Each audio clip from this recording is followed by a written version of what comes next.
So, during this ascension period, how do we learn to use our intuition and inner guidance systems? And as we develop our skills, talents, and abilities, how can we be sure we're headed in the right direction? Will we ever really manifest our dreams? That is what we are going to talk about today on this program.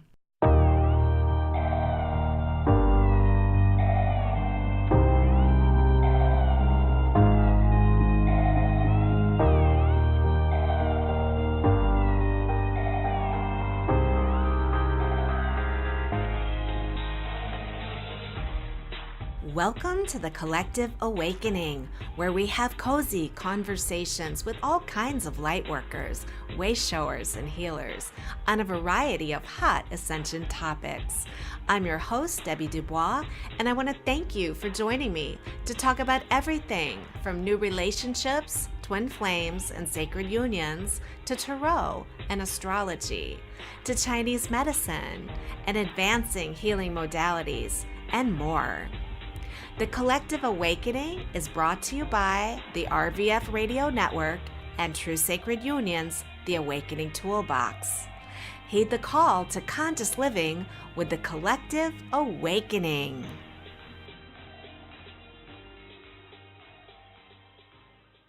Well, everybody, it's Debbie Dubois here. In today's episode, we're going to explore yet another aspect of what I consider to be the most important part of ascension, which is awakening to our creative expression. And like many people, my guest today, Kimberley Fisher, had a profound awakening in 2014 through the infamous catalytic heart awakening. Prior to this, Kimberley was leading pretty much a normal 3D life with a background in both education and business. Prior to her awakening, she ran a methadone outpatient treatment center in her hometown. And then in 2014, she was transferred to Anchorage, Alaska to open up a new clinic. And it was then that she had her catalytic heart awakening. And this led her to eventually exploring the topic we're going to talk about today, which is intuitive divination tools. Now, many people, when faced with a quote-unquote twin flame experience, they go seeking answers. And if that's astrology or tarot cards or oracle or psychics, whatever it is, in Kimberley's case, it was that drive to find answers that opened her up to her inner mission that she has been unable to turn away from. And so that's what we're going to talk about today. I want to say Kimberley goes by the name Aria. The name Aria was given to her by her higher self as she began accessing a whole new realm of intuitive divination. So I want to welcome you, Aria. Welcome to the Collective Awakening. Oh, thank you, Debbie. It's a privilege and an honor to be invited to come onto your show. Oh, I'm so glad to have you here. I know, we've talked a lot. Kimberley and I, and I'll say Aria and I have, had many conversations. I've gotten to know her really well. And there's some things about her very conservative background that I think makes the story very unique. And what I want to ask you about, Aria, is just to let me know, tell people that are listening just a little bit about your upbringing so that they can get an idea of the contrast between where you were then and where you are now. Okay, I'd be happy to do that. Actually, I'll do it in as a nutshell as I can, but I grew up in a very, very, very conservative Seventh-day Adventist background. They're a sect of Christianity that in and of themselves are very separate from the rest of Christians because they go to church on Saturday. And then they kind of have this idea that we're the ones that understand the Bible like no other Christians do. And we're following all the words of the Bible. Mm-hmm. And we have our own prophet that gives us more enlightened information on how to live our lives. And to top it off, within Adventism, my family was in the top 10% of the most conservative Adventists, who are those who really do everything they can to follow the rules. My father and mother are the most loving people. So in spite of the fact that they were very, behavior and rule oriented, there was lots of love in my home, but it actually created for a very interesting dynamic where there was such a high expectation on behavior that I had to repress my true self from very young. And I have a very wild and carefree spirit. I'm a Scorpio, so I have like Right. a lot of depth and everything, and so much passion. And then I was just taught basically that that was wrong and evil and bad, and Mm-hmm. that I had to press it all down. And then we had a lot of rules and restrictions. And so that kind of is the context for, all the way up until the point of my Catholic heart awakening. I had at that point kind of left the strictness of the Adventist church about 2 or 3 years before, and Right. opened my mind up to like a broader perspective of Christianity. But I was taught that listening to our own inner guidance was dangerous because Satan could speak to us. And so the only, through our, through spirit, Right. it was too easy for him to speak to us that way. So the only thing we could truly trust was the written word of God in the Bible or in our prophet Ellen White. And so it was truly, out of love because they were like, we really care about you having eternal salvation. And the Bible says that if we turn against the teachings of our youth, that, that would be putting us in danger of losing our salvation. So there was Mhm. just so much fear interwoven in everything. And I had no idea that I was headed into becoming such a complete, turnaround from my upbringing, even though at that point I had already really kind of didn't consider myself an Adventist anymore. And that was hard enough for my parents, but I was still a Christian. Right. So, as in the term of like standard thinking of Christian. So, when this all happened to me, it really came out of nowhere. I was within a short time finding myself, needing answers that couldn't be found in anything of what and came within my context of worldview. I knew that I couldn't find the answers there, and so I began searching somewhere else, and Right. that's what led me to what we'll talk about today. Right. So we're gonna talk a little bit about intuitive divination. Tell me a little bit about what that means to you. What is intuitive divination and how did it kind of come into your realm to explore? Yeah, well, right. So what happened was I volunteered to open the clinic in Anchorage, Alaska, because I wanted to get away from my situation, my marriage that I was in. And I'd been married for 15 years. And it was getting to a point where it was something I knew I couldn't be in anymore. And I'm a Scorpio, like I said. So, I didn't know then anything about being Scorpio. I knew that that's what my sign was, but I was kind of taught like, there's the sign of the zodiac, astrology in the back of the paper, but that's evil. I've never, Mhm, I mhm. think once or twice I snuck into the back of a paper and read it to see what it was all about. And, it sounded silly. So I didn't know anything about that. I did not know that Scorpios, one of the sigils for Scorpios is the phoenix, which of course burns itself up and then raises itself up out of the ashes. And that's exactly what I did when I just decided to go off to Alaska and open this new. Right.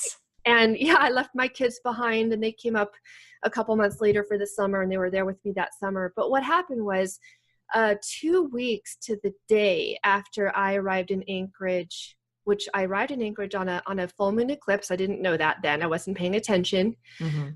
And actually 2 days before the solar eclipse, actually one day, I went on Facebook and saw that a friend of mine from college that I hadn't seen or spoken to in 21 years was in Anchorage. He's a pilot, and so he just posted that he was there. And I messaged him, not sure if he was still there, and he was. And so we met up, and then that was the beginning of this experience that I had, and we experienced together in just the short few hours we were there together. I was so blown away with at first that, I knew immediately that there was something here like I'd never experienced in my entire life. Mhm. But it was coming from a complete 3D paradigm where if two people come together and they both, have this incredible attraction and chemistry and they're both on that same page, like the obvious next thing to do is that it will evolve into a relationship. And, that I already pictured ourselves married, Right. living together, right? It was like that was just the course, and we'll just it's going to flow along normally. Like I had no idea what was I was headed into. Right. So the first a few weeks after we had, connected, everything was fine. And it was during that time that I was randomly watching Jim Gaffigan.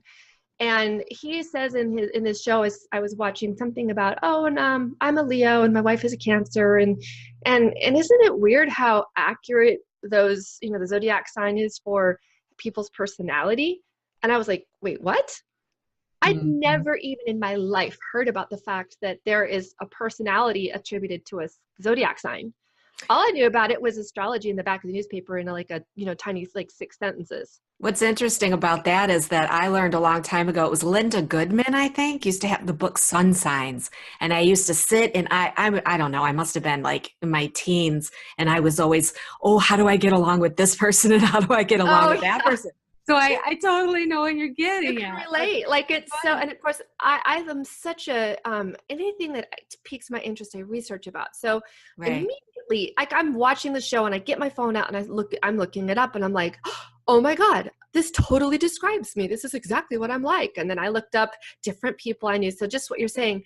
So I began a period of time there where I was studying astrology, like, it was brand new field for me. And I was spending hours, all my spare time reading about it. So Right. that sets the table for what comes next. So then, Right. I'm going throughout the rest of the summer, and then this person, he starts like kind of pulling away and not talking to me very often, and suddenly he's less available, and I'm feeling this distance, and I'm like, what the hell, I can't live Shocker, without right? this person in my life, Yeah. and and so, progress another 4 or 5 months, and I still was no more over him than I had been, 4 or 5 months ago, which was not normal. We've Mhm. all experienced breakups that were hard. I'd known this person in college, and then I only reconnected him with for a few hours. So how is it that he's so in my consciousness that I can't get away from it, and I'm crying Right. and I'm, all that. We all know the story. Mhm. So I was driving to work oh, and I had also done in that time, like other things, like I found some guy, I don't remember his name now, but some of you will recognize, have heard of his thing. It's about a book he has called How to Catch Him and Keep Him.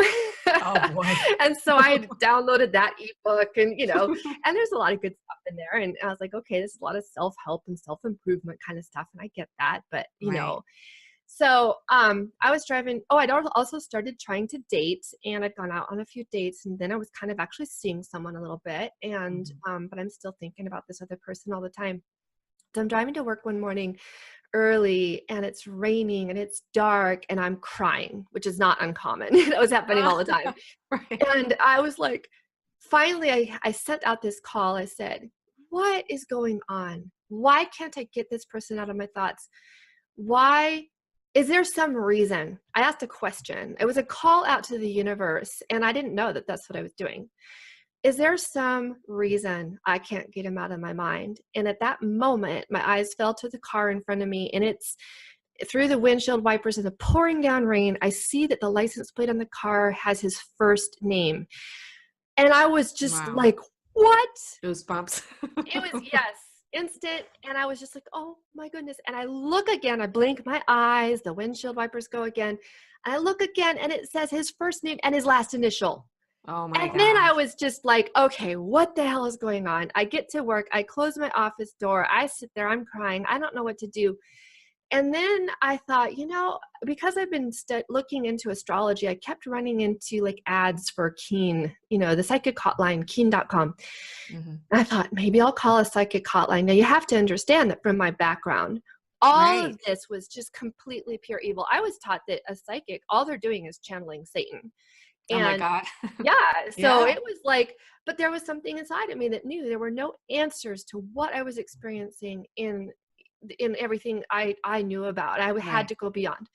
So just to make a long story short, I did call the psychic hotline, and it was from there that I saw something about tarot card readers. I had heard of tarot cards. I Mhm. knew nothing about them, literally nothing. Right.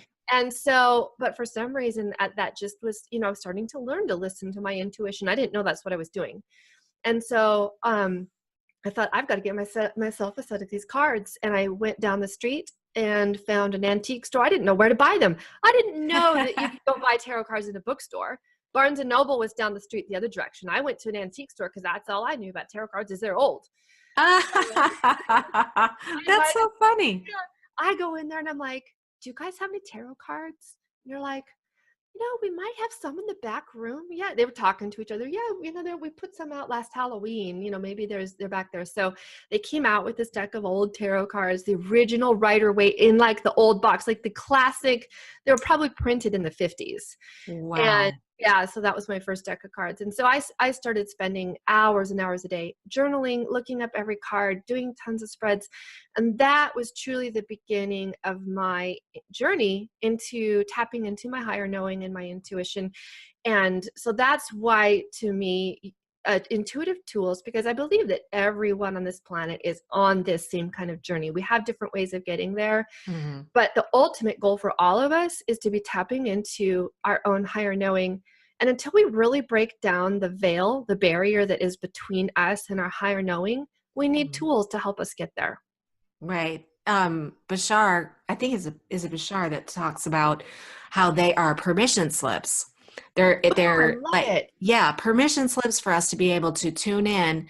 And for some reason, we give ourselves permission to follow the guidance that's laid down in front of us in a 3D kind of way. But there's so many different types of permission slips. That's what I think of as tarot, oracle, any of those kinds of cards. I Intuitive love that. divination. Yeah. That's exactly, in fact, I was creating videos yesterday and I said that in one of my videos. I was like, I'm not really sure why it is that spirit can so easily give us messages through these cards, but it's almost like there's permission been given for Hmm. messages to come through in this way. And then you're attracting the right card. Like you'll pull the right cards because Hmm. every single card has a vibration. And so when you're tuning into the vibration of information that you want to know, I Hmm. do believe the right cards will show up to give you those information. And then you're using your intuition to pull more. Absolutely. I found that the other day. I was just doing, I think it was like 2 nights ago, I was doing a reading. And, I've been reading cards, kind of for myself and everything else for 2 years. And then I, of course, started, reading for other people. And what I started realizing is that I'm connected already. So if I tune in to what a person wants to know, as I'm shuffling and as I'm pulling cards, I'm actually getting information. I'm already getting information on what's going on Yeah. with the person. And then they show up in the cards. It's like the cards come out as confirmation of what I'm getting. Does that make sense? Totally. And I just want to say too that, my process of getting from where I was then and just, 5 years ago till now, Hmm. it's been an incredible journey of growth. And, over time, and I look back at myself at different stages of that period and see how the universe brought different people in my path to help me on that journey. But for the Hmm. first 2 or 3 years, I still had literally never met more than one or two other people ever who are on the same path that we are now, who now we're online, we're on YouTube, we're finding each other all over the place. But it was such a lonely journey at first. And I didn't know anything. So if there are any people out there who are just beginning this process, it does take time, but you will get better. And, all along the way, you'll just keep improving. And so you might kind of compare yourself to someone who's been doing it longer and think, oh, well, I can't get this or that or whatever. But it isn't true. I'm Right. amazed, like I can really access amazing things now, but only 5 years ago, I knew absolutely nothing about it. And it was a process. I spent a lot of time doing it, but also because there weren't as many great tools, skills, and information that I was able to find back then compared to now. So I think that the veil and the overall energies are raising anyway, and the veil is thinner anyway. So anyone who picks up on this will probably progress even faster than I did. That's a great point. That is such a great point. Is that, this stuff is not necessarily like just something you're born with. I mean, you're internal, you're hardwired for it. But a lot of times, Yes. we go from not knowing anything about something to quickly blossoming into something because of the times that we're in. And like you said, that veil is being lifted and lifted. And I think we're so lucky now to be able to connect with each other and to encourage each other. And that's one of the reasons why I'm doing the show, actually, is because I want people to understand that there are others out there that are having all kinds of awakening experiences and that they can have them too. So, Right. yeah. Exactly. So let's talk a little bit then about tools. You have some. Yes, You this is have so some. And exciting. I absolutely want to talk about those. But before we do, I really want to talk about like how you came to want to create some of your own tools. Yeah. This is really like it is a story that's again, I'll have to put it into a nutshell, but it's the story again of a 5-year period of time. Mm-hmm. So what happened after I was in Anchorage was I always knew I was only going up there for a temporary amount of time, but that I would have to find a different job to come home. And eventually I got transferred to Seattle to try to turn a failing clinic around. And when I was there, almost even from the beginning, I knew that it wasn't the right, like the right place for me to be. Not that it was wrong to do. I knew that that was the stepping stone, but I knew I wouldn't be there long. And it actually became very apparent really quickly in things that were going on in that clinic and with my regional director and so on. And so I had a moment where I had to fire someone who I'd only been there for a month, but I had to fire her. And she said, Kimberly, don't feel bad that you're firing me. I've known for over a year this is the wrong job for me. And we ended up having pretty long conversation as she was packing everything up because I have to stay in her office until she leaves. Mm-hmm. And so she actually started telling me how she was interested in, she's a counselor and she wanted to get into metaphysical counseling. So she recommended the book to me by Doreen Virtue called Divine Guidance. And that was a huge turning point in me from going beyond just tarot cards Mm-hmm. to tuning into so much more about divine guidance. And so that was really significant. But what happened was after she finished packing her office, I went back to my own office and I stood there and I said to myself, I don't want to be like her and 1 year from now say, I knew a year ago or over a year ago that I should leave and I didn't have the courage to leave. And Yes. that moment I made the decision that I was going to put in my notice. And I looked at the calendar and I was like, okay, I want to give, I have to give 4 weeks notice because of the level of my position. Mm-hmm. And I'll give that notice 3 weeks from now. And so I did. But in the meantime, then I just continued to be looking for a job and I couldn't find one. So when I had this moment one time, I was talking to my friend, actually right then I called him up. He was the clinic director of the sister clinic in Seattle over in Renton. And I said, his name is Michael. He's such a, total Archangel Michael for me at that point in my life. And I said, so I'm going to put in my notice. And he said, what are you going to do next? I said, I don't know. I'm going to keep looking for a job. So I get off the phone and I turn to my computer to continue my job search. It was at the end of the day, it was after hours. And I suddenly had this strong feeling. It was almost as if someone grabbed my arms and said, don't look. And like I heard that kind of a voice in my head and I felt the feeling of don't look. And I was like, if I don't look for a job, how will I live? How will I support myself? Right. And then I heard clear as a bell in my head, it will come to you.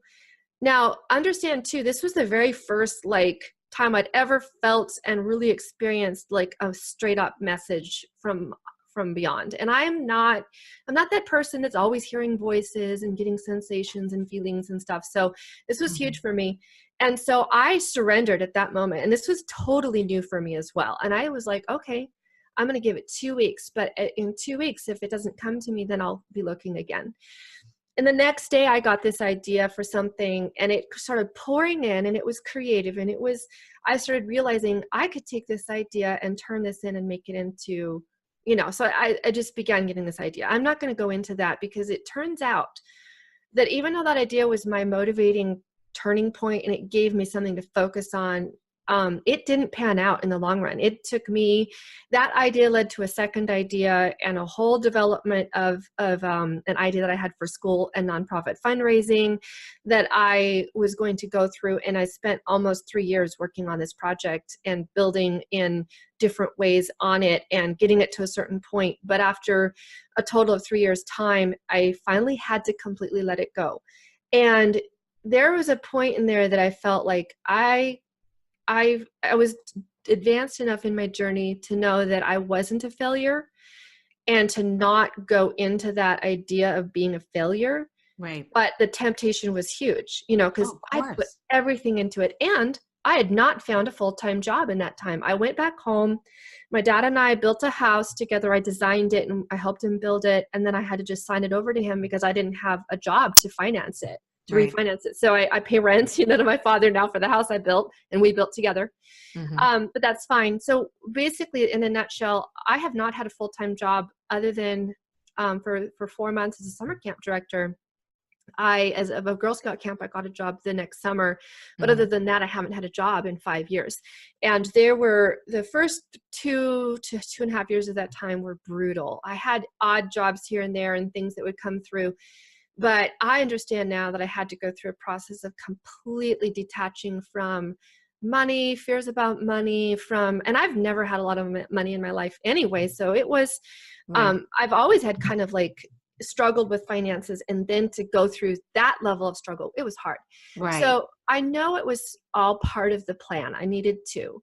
And learning every step of the way to surrender and to keep on going, but never pushing so hard. I never pushed so hard with any of these ideas that I had, that I was just going like bullheaded through it, through trying to Hmm. get a closet kind of thing.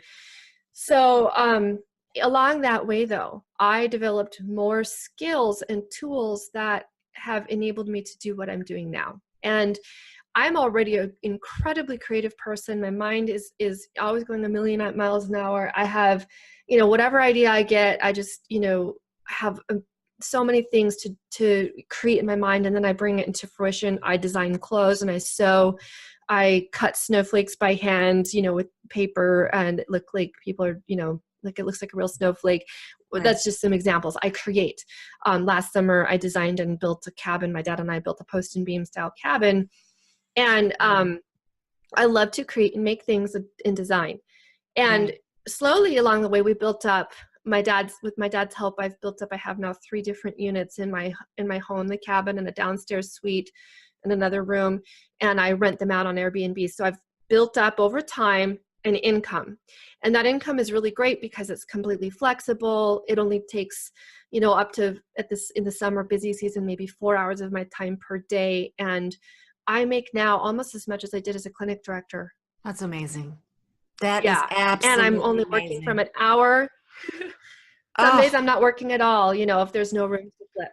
well, So, yeah. I just So want that was to, let me just slowly, interject here. yeah, So many people are in this process of going from that 3D job to the universe literally supporting the shift to what you're supposed to be doing. And it's incredible. This is just another example. exactly. Right. Okay, go ahead. Sorry, I didn't mean to interrupt. And I wanted, yeah, no, no, no, not at all. I really want to emphasize that because, and how hard it was, that Hmm. there were times there, how hard it is to surrender and have the faith and trust, because there were a lot of times where I had zero money in my bank account. I actually had negative money. And there, I was crying. I didn't know what to do, and I just could do nothing but surrender. So it hasn't been Hmm. easy to get to this point. We get impatient with the universe. And the reason I think things go slowly, in a sense, still, is that most of us, the people who are listening to this show, and those of us who, are on this journey and are aware of it right now, are still the light workers and the star seeds. The rest of the world is coming along in our path, but we're at the front, and we're through the heavy drifts of snow. We're breaking a trail, and it is hard, and it does go slow. Hmm. You might think, oh, I have ideas. I have so many people reach out to me and want readings and are talking to me, and they're like, I have an idea for this, and I know it's part of my mission and my journey, but it's taking so long. And I really wanted to convey that message here, that every step of the way is a step that's bringing you there in ways you don't understand. Because I had Right. to let go of the idea, the concept of how we fund it. I had to completely lay it aside. It was an app. It involved a lot of, I learned how to develop an app in that process. I learned how to use Photoshop in that process, and those pieces of, and then of course the personal growth that I went through. And then Right. those are now the pieces I'm putting together to create something completely new, but I've still had to go about it at this pace that, with my type A personality, hasn't been easy. Although I've finally learned to surrender to that. So I'm like, totally okay. Yeah, I'm fine with it to still taking another 6 or 8 months to get, from Right. point A to point B, because I know divine timing is at play here. Well, and it's interesting that you should say all of that because that's exactly what I have been discovering with myself too. Is that, with I have, my own marketing agency and it's a small company, but there's so many times where I had things not come to fruition that I really wanted to come to fruition, but the things that I learned along the way and what's happening now, and I don't know if maybe this is just what's happening to a lot of us, is like we're calling in all the different pieces of ourself, all the skills, talents, and abilities we need.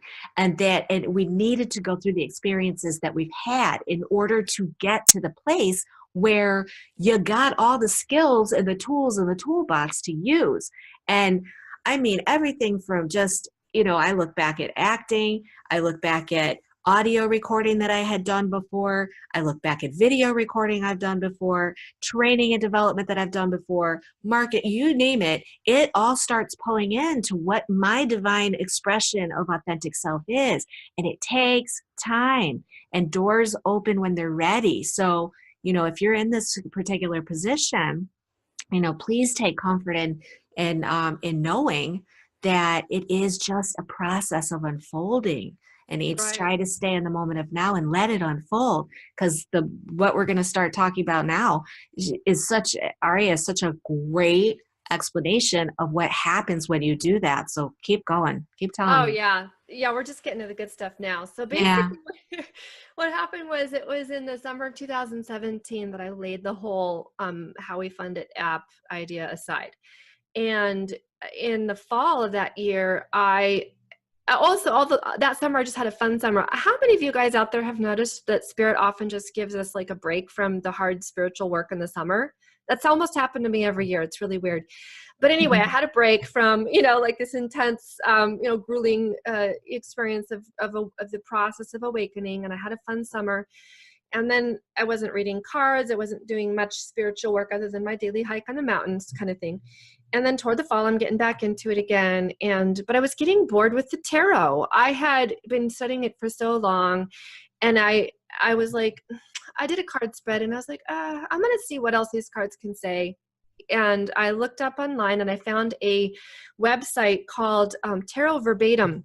And I'd never seen it before. And it was a different style of reading tarot than I'd ever used. And it was very word phrase oriented for reading tarot. Like this card can say these words and phrases. And she gives great detailed explanation about why, that she says the cards can say these things. And I loved it. It was giving me like a whole a new tool because it was such a different voice than what I was used to using. Mhm. And so I was all of a sudden excited about the tarot again. And then I was like trying to learn this system and there's a lot to learn.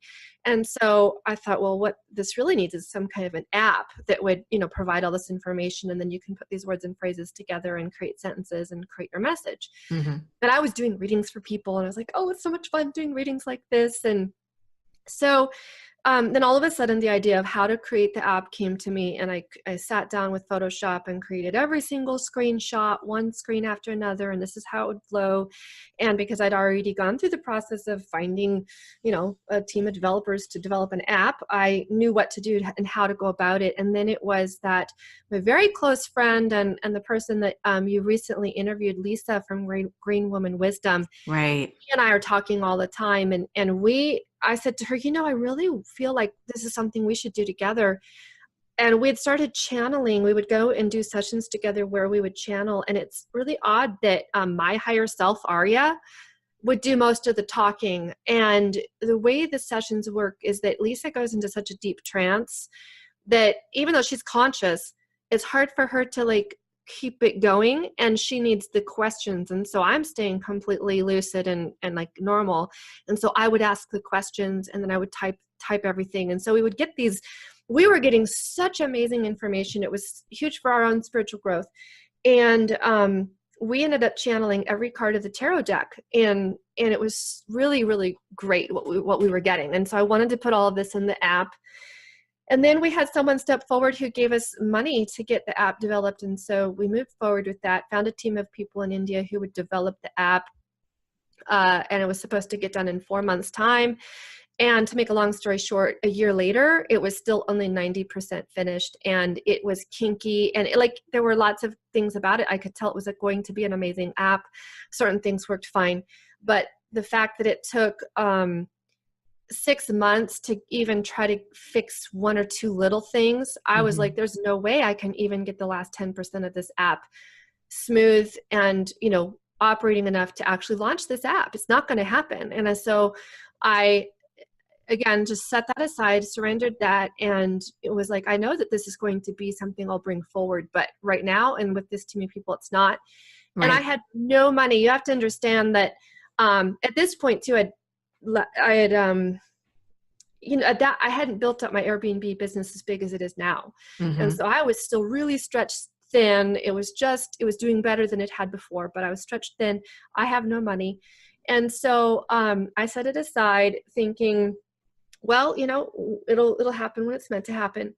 So it was about that time that I had started following somebody on Twitter. And now on Twitter, I'm there for kind of different reasons than I am anywhere else. That's my place where I'm kind of watching what's happening on the political scene, because I really see the, things around the whole entire world in terms of politics as going along the lines of ascension. And so I watch that kind of stuff. Yeah.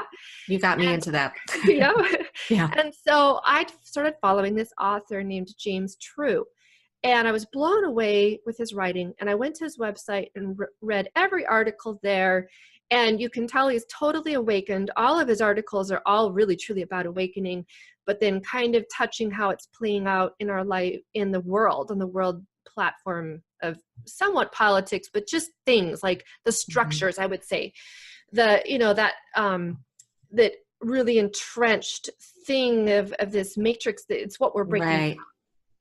So I also read one of his articles where he mentioned the fact that he's in IT. And I just thought to myself, I'm going to message him and see what kind of IT he does. And I did, messaged him directly, and we'd never interacted before other than on his tweets. I know he knew who I was. And so he messaged me back right away, and he's like, yeah, that's the kind of, I develop apps, and, let me know, show me what you're doing. And so I sent him a link, and we contacted each other right away by phone after that. And he's like, I love what you're doing. This is really quite in line with my whole mission and higher purpose, which is to be helping people tap into their inner knowing. Right. Intuitive tools, basically. Right. He's not a card reader or anything like that. That's not his thing, but he just saw and understood. And he really wants to be, develop and work on the project. But at that point, then the issue is money. Right. And so Lisa and I, we did a channeling session, and I asked my higher self through her, I said, so how are we going to go about getting money for this app? And Aria says, well, it will come kind of through a crowdfunding type of way. And I was like I'm supposed to do crowdfunding for the app? And she said, no, it will be through some other creative project that you'll do. And so then I'm like, oh, I got to figure that out. And then she goes, no. That's just so, I know. Oh, let me figure it out. Right. And this is all last fall. And she goes, no, if you go to try to figure it out, it'll never come to you that way. It'll come to you on its own. There you go. I keep saying you can't chase it down, people. No. And so incidentally, I had already booked a trip back east to go see the fall colors. And I was going to go by myself, just me. And I was like, where should I go? Maybe New England, or maybe I'll go to Colorado, or how about the Smoky Mountains? Yeah, how about the Smoky Mountains? And so I booked a trip, and I went to see Lisa in Florida.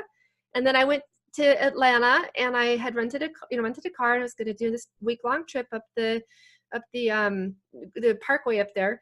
And it turns out that that's up in the area where James lives. And guess who else lives right in that area? Yes. One. Yes. Right. So that's how I met Debbie for the first time. We talked by phone, and I messaged you and said, hey, I'm going to be in Atlanta. And so we met up, and then I ended up meeting James. So all of this happened then. Right. And yet we were all excited about, making this app move forward. but the money still was an issue. So I just let it go. And James said to me, Aria, you should get back on YouTube and start doing readings again. And, if nothing else, start building up a presence so that when you're ready to launch the app, it'll have a place to land. I was like, yeah, I think I could do that. I'll do that. So I started a new YouTube channel in December and started doing readings. And at that time I started getting into Lenormand, which is a system that's very similar to the word and phrase style of reading tarot. And I think I'm just the kind of person, I kind of get bored with something, the same old thing forever. And so I was just exploring different intuitive tools have a different voice and different messages kind of tend to come through. Right. So I kind of started using Lenormand and tarot both in my readings on my channel. And then I came across this deck of cards that had Lenormand cards that had words on it. And I found that with the words on it, the messages came through so much more for me. It would kind of, especially when I'm trying to do a live reading and I don't have time to look things up in a book. Right. And so that's what I was doing, but I didn't like those particular cards. I didn't like the images. And so after about 2 or 3 or 4 weeks of using those cards, I was like, I've got to make my own cards. I need something better than this. And so all of a sudden I dove in. I'm like, okay, I'm going to make my own cards. And I don't know how many I'll make, but I'll do at least 36 for the basic Lenormand cards. And I'm going to do some extras. And the next thing you know, 2 weeks later, I'd created 118 images. And that is what we're here talking about today. Oh, I'm going to just do 30 cards, 33 cards. And it's like, oh, I have 108. Yeah, that's so me. I was working from anywhere from 8 to 14 hours a day, and I stopped doing videos. I just finally posted a message on my channel, which I only have 1,700 followers. It's not that many. And I was just like, sorry guys, I'll be back. But I'm right now. And if I get in a zone like that, I don't want to stop. Right. So, in fact, I wasn't even eating. The day that I finally finished, I was like, oh my gosh, I'm so hungry. And I've been eating for the last 3 days, eating like a horse, trying to catch up. Right. So one of the other things that I had learned just in that time frame was because I started this new YouTube channel and all of a sudden, I have a new computer that my uncle bought for my kids and me. And my son is a gamer. And so it's a very powerful computer. And we bought a good microphone and we bought, he edits videos for his gaming. And so we have a good video editor. And I was like, well, I'm going to start editing videos on my channel. And I had so much fun editing videos that I've, that's been half the fun of doing the channel. So I learned video editing. Yes. Yeah. Which is also amazing because in the past, when I would think about doing a Kickstarter campaign, the idea of having to get someone, I don't have the money to pay someone to create a video. And the idea of the video would always be overwhelming, but I was ready to take that on. So when I finished all the images to the cards, it took me about 2 days to make this video. And I launched. You didn't really talk about like Kickstarter. You just sort of jumped past that. Right. That was all part of this whole journey as well. Yeah. So, at first I'm doing these cards and I was like, they'd be perfect for a Kickstarter campaign because once they're finished, there's not a lot anything else to do other than just send the images off to the printer. And so it suits itself for, showing people what I've created and then helping bring it to reality. And then the Kickstarter would raise the money for that. Now, here's the crazy thing. I had filed that part where I was told that I would have a creative project that would raise money through crowdfunding. Right. I felt it so deeply away in my mind. I never once thought about it until long after I was into this project and I had already was like, yeah, I'm going to do a Kickstarter. And then I was like, I could probably use these when the cards sell. Then I can use that money to get the app developed. Oh, it didn't even occur to you? No. And then it was even a few days later that I was like, wait a minute, that's what I was told. You're so funny. Yeah. So again, it's a testament to the fact that, when we're tapped into our inner knowing, we really are getting real, true messages. Right. It's not just being made up. And I have another healing story, which we won't even talk about now, because we could put the link to the video where I was just interviewed last week by a Right. person, a healing session that I had, which, built on the healing that Lisa and I had done, and then into another QHHT type of system called Aura that I did last summer too. And so my point is that sometimes when we're on this journey, at least for people like me who I still don't think that I tune in and really hear, like, I'm not as psychic as a lot of people, right? We all And I think just that at some point. Yeah. right, that's my Yeah. point, is a lot of times we still feel like that veil is really thick, and when we have these little things come through that are so affirmative, it's like, yes, that was a true message, because look, that's exactly what happened, and you filed it so far away in the back of your mind that you forgot about it, and then Right. there's no way that's I wasn't trying, Mm-hmm. so. So I've got to tell you that I've seen the cards, and one of the reasons why, I mean, your journey is so incredible, but one of the reasons why I really wanted to have you on my show right now is because I'm very, very excited about these cards. As a reader, I tend to, like I think I've already said, as I bring through information, but a lot of time, especially when I'm talking to people who are more visual and who really are at the stage of life where they like the confirmations, the signs, the things that continue to tell you that you're listening to something that's really, really important here. Cards are so important now to me in the readings that I do, because it gives someone something to focus on, and it sets this table, so to speak, of information that comes through in such a tangible way. So it's interesting is that I could maybe even have the same kind of a reading. This is just me with people, and get some information through that will really, really help. So I've been doing that my whole life. But your cards, first of all, tarot, I've never really been able to, what do you want to say, dive into all of the different aspects of tarot. I've actually done better with oracle cards. So what I absolutely love about the cards that you have designed is that they're so much based on the way I read cards, which is, like you said, not having to turn around and look at a book. When Yeah. I look at a book, what happens is, and I do it often, words jump out at me. They form a thought. Words, not whole thoughts, but words. And so when you said you were coming out with some cards that were word oriented and phrase oriented, I was like, oh my God, that's for me. But Right. then there were some other aspects that I saw in the cards that it just made me flip out. Number one, the simplicity of the graphics and the beauty and elegance of the graphics, which were simple, which bring forth more intuition than, you can have all the busiest cards in the world with gorgeous, gorgeous artwork and stuff, but sometimes it's just too much. Right. My mind gets all wrapped up in, I get into mental, as opposed to just tuning into source energy. And then the third thing is, and we talked about this before you ordered them, I was like, one of the most important things to me with cards is how they feel. Right. You got to be able to shuffle them. You got to be able to handle them. You got to be able to feel the energy in the cards. And so when you told me the type of cards that you were creating, and then when I saw the printed deck, I'm like, oh my God, I got to have them, and I got to have them now. so, so I don't mean to take the stage here, but I do want to say this, well, go ahead. You listen, I'll let you say what happened when you started your Kickstarter. Because, Okay. yeah. Right.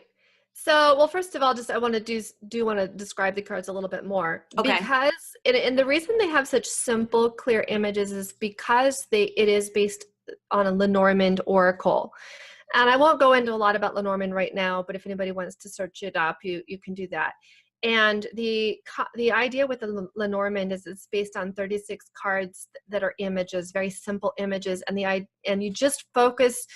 When you're doing a Lenormand spread, you just want to be able to look at it and instantly see fish, sun, house, letter, moon, writer, and mice, or whatever it is. Mm-hmm. And from that, what those cards have the possibility of saying But then on top of that, Lenormand has those 36 cards have pairs, and there's over 600 pairs. And so every pair has a unique meaning on its own as well. And that's where it gets extremely, the learning curve is so high for it that I resisted jumping into it for about, I knew about it for over 3 or 4 years, and I wanted to, because I love watching the Lenormand readers, but there's, that's a lot to learn.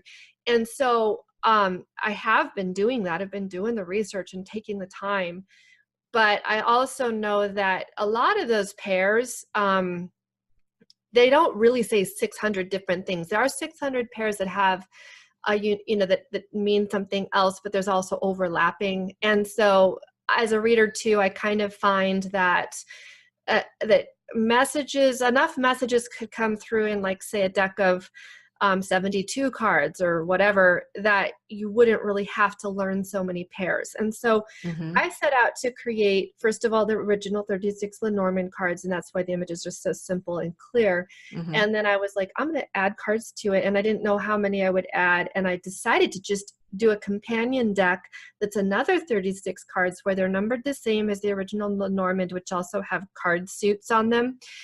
And those companion cards would kind of be a nuance of the original card meaning. So for example, I have the Rider is number 1 in the deck, and then my second deck is the Archer.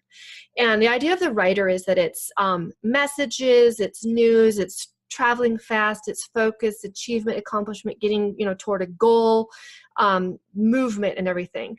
And then with the Archer, you have aim and focus, and you take the time to aim and focus, but then when you go and you let the arrow go, it hits its target quickly. And even one of the other phrases on there is your go-to guy or gal. Like, that's one thing I love about Lenormand, is it'll take basic bigger meanings and then give you some kind of focused.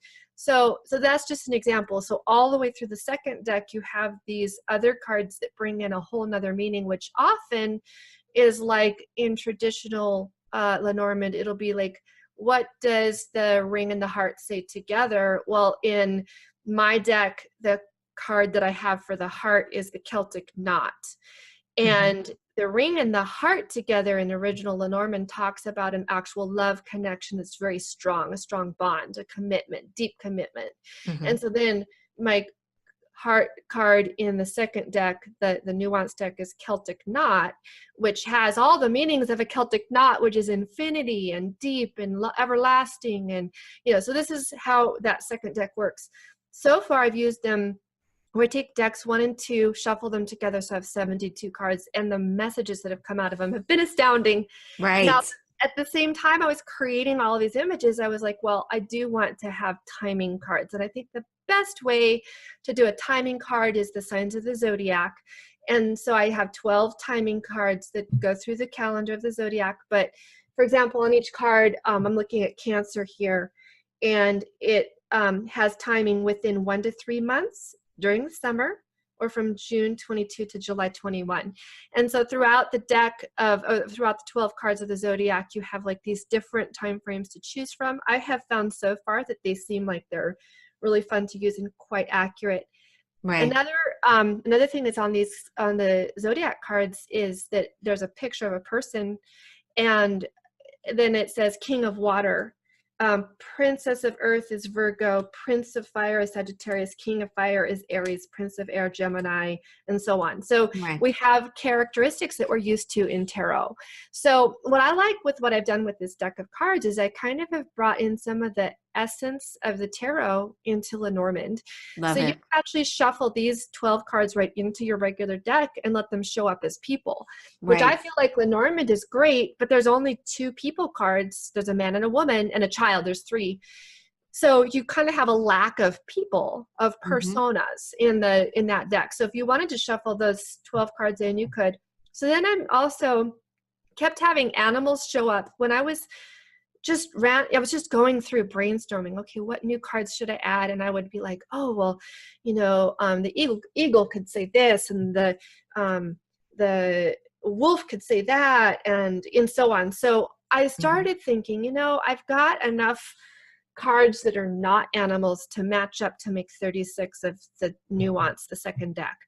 Right. And if I have 12 signs of the zodiac and I did 24 spirit animals, then I could have a third deck. And it really made sense that they kind of told me what to do, like Yes. this. And so what's really great about the animals is they're still kind of like that Lenormand idea where I did two things. I would have an idea of something I wanted to convey to balance out the deck. And then I would go do research and say, okay, what spirit animal says this? Or I would have a spirit animal that I wanted to include in the deck because it was already speaking to me. And Hmm. then I would do the research and say, okay, what all can it say? Then I was very careful to number them 1 through 24 with corresponding to numerology so that Right. you actually, for example, the swans is the 6. And of course, we're used to 6 of Cups in tarot as being the soulmate card. So we have the swans here, and it's actually my one divine partner twin flame card of the deck. And it says soulmate, twin flame, the one, partners, a pair, simpatico, 2 of a kind. So you might have that card come up in a reading where you feel like it's not at all about a soulmate or a twin flame, but it also calls about it's a pair or 2 of a kind. So Right. um, you have each of these cards really they do have the flexibility to fit in different ways. Now finally there's Right. more. Is there's I love actually it. so the deck actually early on I wanted to make a deck of 108 cards because it's a sacred number, and what do you know, 36 times 3 is 108. So yeah, so then I was like, but I have the 12 signs of the zodiac, and then if I add the 8 planets, the sun and the moon, that actually equals 22. And Right. guess what that is? That's the major arcana. And the major Ah, right. arcana actually is very specifically the 12 signs of the zodiac, Right. 8 planets, the sun and the moon. And they all have their correspondences. And so I went ahead and designed cards for each of the planets. And And like I I love those, by the way. I they're absolutely great. love those. I call them the planetary influencers, but you know what? Then I almost didn't even include, I did not include these in the regular deck because I was like, it is taking me in too many directions. It's lacking focus. I need to Hmm. stick with my original plan of 108.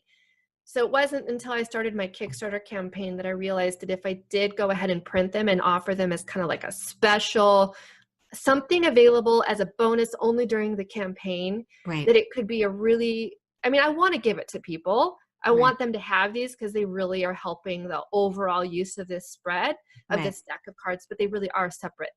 Okay, so Right. what they are is, I'm looking right now at Mercury, and it's the messenger of the gods, and it influences all type of communications, ideas, thought processes, expression, electronics. And then I say characteristics: witty, lively, curious, high strung, quick. And then it says in tarot, the magician. And then I've got Mars, which is the ruler of destruction, in tarot, the tower.